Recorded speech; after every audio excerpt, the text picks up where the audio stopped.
Bienvenidos, I'm your host Ricky Saillas. We're in downtown El Paso in front of the city's newest public art piece.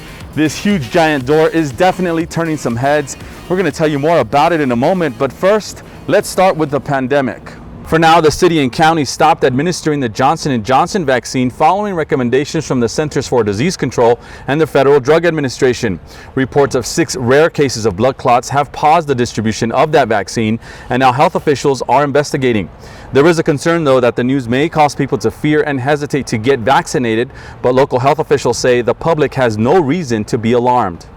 What this announcement means is that the system is working, and it should not be a cause of panic or alarm, or either lose trust in the vaccines. In the meantime, COVID-19 vaccinations continue across the city with more doses arriving every week. Everyone is encouraged to register for the vaccine by visiting epcovidvaccine.com. While COVID-19 cases seem to be stabilizing, health officials say everyone should still follow safety guidelines. More information on COVID-19 is available at epstrong.org. After being closed for more than a year, recreation centers are finally reopening, and opening for the first time is the Chamizal Community Center near Bowie High School. It has a gym, a fitness center, an outdoor court for basketball and futsal, and if that isn't enough, there's a full-service library plus a playground, open space, and a spray park. And speaking of spray parks, all of them are now open, including the one for dogs at the Pavo Real Rec Center. Some more good news: outdoor sports for adults is back online, as is indoor sports for children. A complete breakdown of reopenings and services is posted on epstrong.org.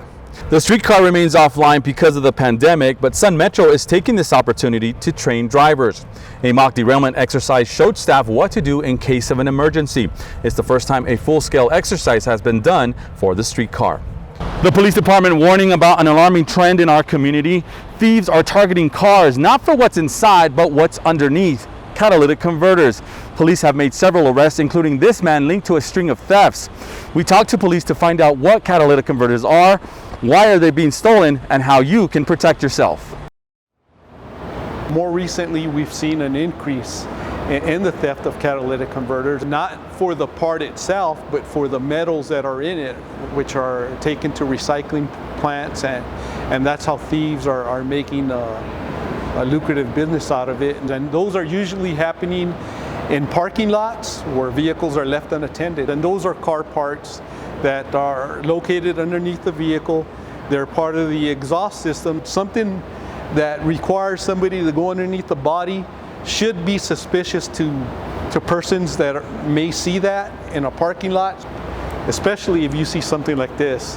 Something this simple, or an angle grinder, can be used to cut off that part, and it's done within 5 minutes. You're going to see these persons working in pairs. You might have one acting as a lookout and one person underneath the vehicle, under the body of the vehicle, sawing or cutting off the catalytic converter itself. We recommend that persons mark their catalytic converters if they can, not to damage it, but lightly, maybe with the last 6 of the VIN number. Do not become involved in trying to prevent it. Call 911 if it's a theft in progress, and let the police handle the situation. Be a good witness. Take descriptions, vehicle descriptions of the persons involved, and the license plate if you can, but don't expose yourself to any kind of danger. Some important information there. Thank you, Nigel, for that report. Now, police tell us if you witness these crimes in action, call them as soon as possible. To other city news: how do you x-ray a 450-pound Galapagos tortoise? You get some help from a local imaging center, and that's exactly what the El Paso Zoo did for Ralph, its 130-year-old tortoise. Veterinary staff discovered a blockage in his intestine.